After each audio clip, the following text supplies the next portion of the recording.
तो दोस्तों शुरुआत करते हैं my neighbour can't sleep part 7 की। बाकी के पार्ट आपको चाइनीज़ ड्रामा की प्लेलिस्ट में मिल जाएंगे।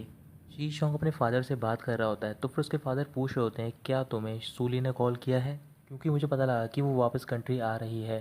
शी शोंग मना करता है और बोल रहा होता है कि उसे कॉल करने की कोई ज़रूरत नहीं, वो कभी भी यहाँ पर आ सकती है। तभी उसके फादर को कोई आवाज़ सुनाई देती है और वो उससे पूछ रहे होते हैं कि तुम्हारे घर पे कौन है अभी। वहीं पास में सॉन्ग विडो खड़ी होती है तो फिर शी शोंग बोल देता है अपने फादर से कि वो मेरी गर्लफ्रेंड है। शीशोंग के फादर पूछ रहे होते हैं कि तुम्हारी गर्लफ्रेंड का क्या नाम है और कैसी दिखती है, तो फिर शीशोंग कोई भी जवाब नहीं देता और कॉल कट कर देता है। फिर सॉन्ग विडो भी वहाँ से चली जाती है और वो शीशोंग के रूम में जाके चुपचाप लेट जाती है बेड पर। फिर शीशोंग भी रूम में पहुँचता है और वो लाइट को ऑफ कर देता है, बट सॉन्ग विडो उसके लिए मना कर रही होती है। शीशोंग बेड पे लेट जाता है, फिर वो देखता है कि सॉन्ग विडो की साइड में लैंप होता है और वो उसे ऑन कर देता है। जब वो लैंप ऑन करने जा रहा होता है तो फिर दोनों काफ़ी करीब आ जाते हैं। इसके बाद शीशोंग लेट जाता है तो फिर सॉन्ग विडो उसकी तरफ देखने लग जाती है। सॉन्ग विडो को नींद नहीं आ रही होती तो फिर उस शीशोंग से बोल रही होती है क्यों ना हम दोनों अपनी पर्सनल इन्फॉर्मेशन को एक्सचेंज करें ताकि मैं तुम्हारे बारे में कुछ जान सकूं और तुम भी मेरे बारे में जान सको। शीशोंग बोल रहा होता है कि तुम कुछ भी पूछ सकती हो मेरे बारे में, मैं तुम्हें बता दूंगा।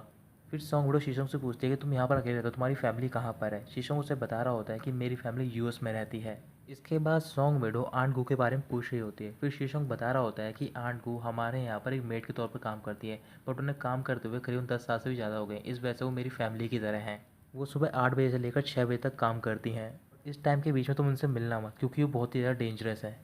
सॉन्ग विडो कुछ देर के लिए चुप हो जाती है, फिर दोबारा वो उठती है और शीशम से बोल रही होती है क्या वाकई में तुम्हारा इंसोम्निया ट्रू है, अगर ऐसा है तो फिर तुम्हारे साथ तो कई सारी लड़कियां सोने को तैयार हो जाएंगी, तुम उनसे हेल्प क्यों नहीं लेते हो। शीशम बोल रहा होता है कि तुम्हारे अलावा मुझे किसी के साथ नींद नहीं आती है। तो फिर ये सुनते ही सॉन्ग विडो मुस्कुराने लग जाती है। सॉन्ग विडो दोबारा कुछ पूछने जा रही होती है तो फिर शीशम परेशान हो जाता है, उससे बोल रहा होता है क्या तुम सो नहीं सकती हो। तो फिर सॉन्ग विडो बोलती है कि मुझे लास्ट क्वेश्चन पूछना है, मैं बाकी सबकी तरह तुम्हें मास्टर शेफ बुलाऊं या फिर सीनियर शेफ बुलाऊं, क्योंकि ये मुझे अच्छा नहीं लगता, मैं तुम्हें सिर्फ शीशम बोलना चाहती हूँ। शीशम उसकी बात मान जाता है और वो उससे पूछ रहा होता है क्या हम सो सकते हैं। तो फिर सॉन्गड़ो मना करते बोल रही होती है क्या तुम मेरे बारे में कुछ पूछना नहीं चाहते हो। तभी उसी टाइम शीशोंग मना कर देता है। इसके बाद सॉन्ग विडो भी चुपचाप लेट जाती है तो फिर वो शीशोंग की ओर देखकर बार बार मुस्कुरा रही होती है और वो बोल रही होती है कि लोग कहते हैं कि जो लव है वो हमेशा क्यूरियोसिटी से स्टार्ट होता है, बट लगता है कि शीशोंग मुझे पसंद नहीं करता है, बट मेरे अंदर काफ़ी क्यूरियोसिटी है शीशोंग के बारे में जानने को।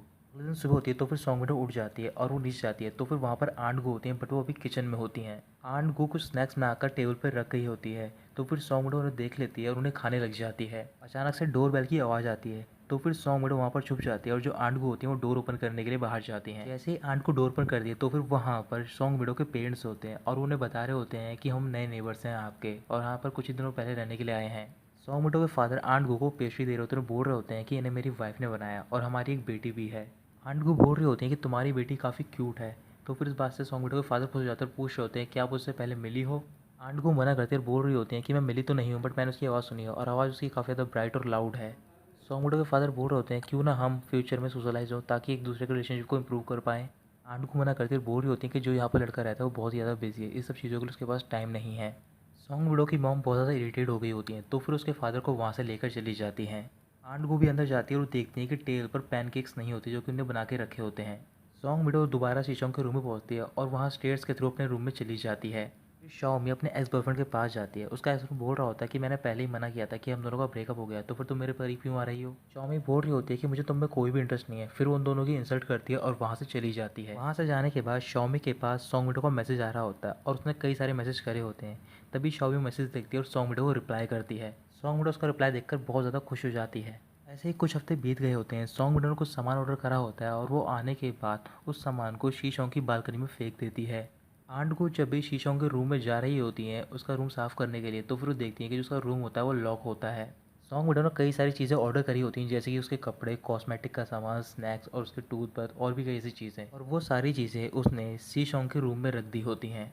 शीशोंग इन सारी चीज़ों से परेशान होता है और जैसे जैसे ये दिन बीतते जा रहे होते हैं वैसे ये सारी चीज़ें भी बढ़ रही होती हैं। एक दिन आंट को नीचे सफाई कर रही होती है तो फिर शीशोंग वहाँ पर पहुँचता है। फिर आंट को पूछ रही होती है कि तुम अपना डोर क्यों लॉक करके रखते हो रूम का। शीशोंग बोल रहा होता है कि आपको मेरा रूम साफ़ करने की कोई ज़रूरत नहीं, क्योंकि मैं ही उसे साफ़ कर लूँगा। अब करीबन कुछ महीने बीत गई होती है तो फिर सॉन्ग विडो अपने घर पे होती है। जब वो नीचे आती है तो फिर वहाँ पर उसके पेरेंट्स पैकिंग कर रहे होते हैं, उनके साथ में लू याओ भी होता है। लू याओ उनसे पूछ रहा होता है कि आपने मुझसे कहा था कि सॉन्ग विडो यहाँ पर नहीं है। सॉन्ग विडो का फादर पूछ रहे होते हैं कि तुम यहाँ पर कब आए। फिर उसकी मॉम उससे पूछ रही होती है कि आजकल तुम्हें क्या हो गया, मैंने कई महीनों से तुम्हें देखा भी नहीं है ढंग से। तुम कुछ टाइम के लिए घर पर होती है, उसके बाद डिसअपेयर हो जाती हो, मुझे पता नहीं चलता कि तुम कहाँ पर जाती हो। सॉन्ग विडो कुछ भी नहीं बोल रही होती, फिर वो लू याओ की तरफ घूरने लग जाती है। तो फिर लू याओ बोल रहा होता है मुझे याद आया कि ये आजकल लाइब्रेरी जा रही है। सॉन्ग विडो भी हाँ बोलती है और कह रही होती है कि मैं लाइब्रेरी जा रही हूँ, मुझे नहीं पता था कि इस टाउन में इतनी बड़ी लाइब्रेरी है। अब चलो आप लोग पैकिंग करो, मैं यहाँ से जा रही हूँ। तभी उसकी माँ उसे रोक लेती है और बोल रही होती है कि तुम भी हमारे साथ चल रही हो। सॉन्ग विडो मना करती है। फिर उसका डैड बोल रहे होते हैं कि तुम यहाँ पर अकेली नहीं रह सकती हो। लुयाओ बोल रहा होता है सॉन्ग विडो से कि तुम भी हमारे साथ चलो, क्योंकि मैं भी जा रहा हूँ और हम दोनों साथ में वहाँ पर फन करेंगे। अचानक से सॉन्ग विडो एक्टिंग करना स्टार्ट करती है और बोल रही होती है कि मेरे स्टमक में पेन हो रहा है। तो फिर लुया उसके पास जाकर पूछ रहा होता है क्या तुम्हारे पीरियड्स आ गए, तो फिर वो हाँ बोलती है। फिर लू याओ सॉन्ग विडो उसके रूम में लेकर चला जाता है। उसके जाने के बाद उसकी मम बोल रही होती है कि भले ये नाटक कर रही है बट से एक्टिंग तो अच्छे से करनी चाहिए। कुछ देर बाद उसके पेरेंट्स वहाँ से चले जाते हैं। सॉन्ग विडो अपने रूम में लेटी हुई होती है और उसके सामने वहाँ पर लू याओ होता है। सॉन्ग विडो लुया से बोल रही होती है कितनी रात हो गई, क्या तुम वापस नहीं जाओगे। वो मना कर देता है, बोल रहा होता है कि आज रात को मैं तुम्हारे साथ ही रुकूंगा। कुछ देर बाद सॉन्ग विडो लुया से बोलते हैं कि चलो हम दोनों टीवी देखते हैं। फिर इसके बाद वो नीचे जाते हैं और साथ में टीवी देख रहे होते हैं। फिर इसके बाद सॉन्ग विडो लुया से बोल रही होती है कि घर पे कोई नहीं है, क्यों ना हम दोनों ड्रिंक करें। लुया मना करा तो बोल रहा होता है कि तुम्हारे पीरियड्स आ रखे हैं। सॉन्ग विडो बोल रही होती है कि ड्रिंक तुम करना, मैं सिर्फ कोल्ड ड्रिंक पीऊंगी। फिर इसके बाद वो ड्रिंक करते हैं। लुया बहुत ज़्यादा ड्रिंक कर लेता है और कुछ ही देर बाद वो सोफे पर गिर जाता है। सॉन्ग विडो एक ब्लैंकेट लेकर आती है और लुया को उड़ा देती है और उससे बोल रही होती है कि तुम मुझे माफ़ कर दो, मुझे ये करना होगा क्योंकि आज आखिरी नाइट है। सॉन्ग विडो के जाने के बाद लुया बड़बड़ा रहा होता है और वो बोल रहा होता है कि काश मैंने अपनी फीलिंग्स बता दी होती सॉन्ग विडो को।